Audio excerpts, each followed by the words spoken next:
600 ವರ್ಷದ ಇತಿಹಾಸದ ಭೂತನೇರಿಕೆ ಹಬ್ಬಕ್ಕೆ ಜನಸಾಗರ. ದೊಡ್ಡಬಳ್ಳಾಪುರ ತಾಲೂಕಿನ ತೂಬಗೆರೆ ಗ್ರಾಮದಲ್ಲಿ ವಿಜೃಂಭಣೆಯಿಂದ ನಡೆದ ಒಂದು ಭೂತನೇರಿಕೆ ಹಬ್ಬ. ಕೆಂಚಣ್ಣ ಕರಿಯಣ್ಣ ವೇಷಧಾರಿಗಳಿಂದ ಗ್ರಾಮದ ಪ್ರಮುಖ ಬೀದಿಗಳಲ್ಲಿ ಸಂಚಾರ. ಕೈಯಲ್ಲಿ ಖಡ್ಗ ಗುರಾಣಿ ಹಿಡಿದು ಗ್ರಾಮದ ಬೀದಿಗಳಲ್ಲಿ ಮೆರವಣಿಗೆ ಕಣ್ತುಂಬಿಕೊಂಡ ಭಕ್ತಾದಿಗಳು. ದೇವತಾ ಆಹ್ವಾನೆಯ ಬಳಿಕ ವೇಷಧಾರಿಗಳ ಸಂಚಾರಕ್ಕೆ ಭಕ್ತರ ಜಯಘೋಷ. ಹಲಸು, ಬಾಳೆಹಣ್ಣಿನ ರಸಾಯನ ಹಾಗೂ ಕೋಳಿ ಸಮರ್ಪಿಸುವ ವಿಶಿಷ್ಟ ಸಂಪ್ರದಾಯ. ಆಷಾಢ ದ್ವಾದಶಿ ಎಂದು ನಡೆಯುವಂತಹ ಈ ಒಂದು ಆಚರಣೆಗೆ ಸುಮಾರು 600 ವರ್ಷದ ಇತಿಹಾಸವೇ ಇದೆ. ಕರಿಯಣ್ಣ ಕೆಂಚಣ್ಣ ಮನೆಗೆ ಬಂದ್ರೆ ದುಷ್ಟ ಶಕ್ತಿಗಳು ದೂರವಾಗುತ್ತದೆ ಅಂತ ಗ್ರಾಮಸ್ಥರಲ್ಲಿ ನಂಬಿಕೆ ಕೂಡ ಇದೆ. ಬೆಂಗಳೂರು ಗ್ರಾಮಾಂತರ ಜಿಲ್ಲೆಯ ದೊಡ್ಡಬಳ್ಳಾಪುರ ತಾಲೂಕಿನ ತೂಬಗೆರೆ ಗ್ರಾಮದಲ್ಲಿ ಒಂದು ಸಂಭ್ರಮ ಜರುಗಿತು.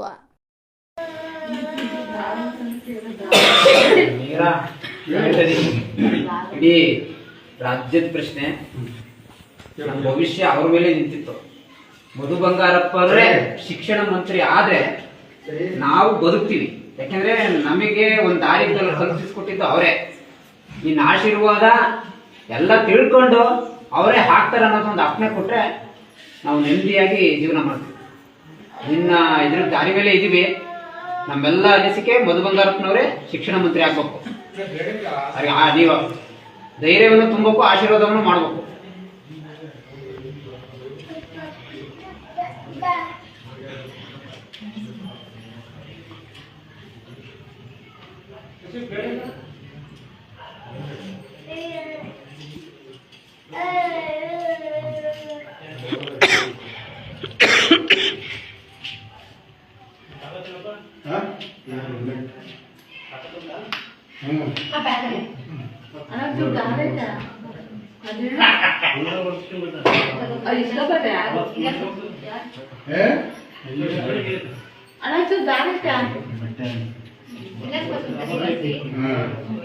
ಆಗ್ಲಿ ಅಂತ ಅಪ್ಪಣೆ ಕೊಟ್ಬಿಡೋಕ್ ನೀನು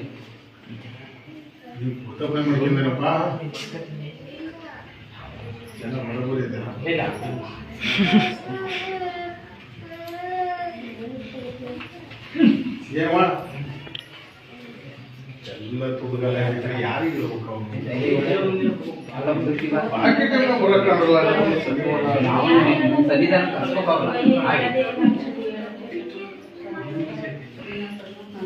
ಅದಪ್ಪ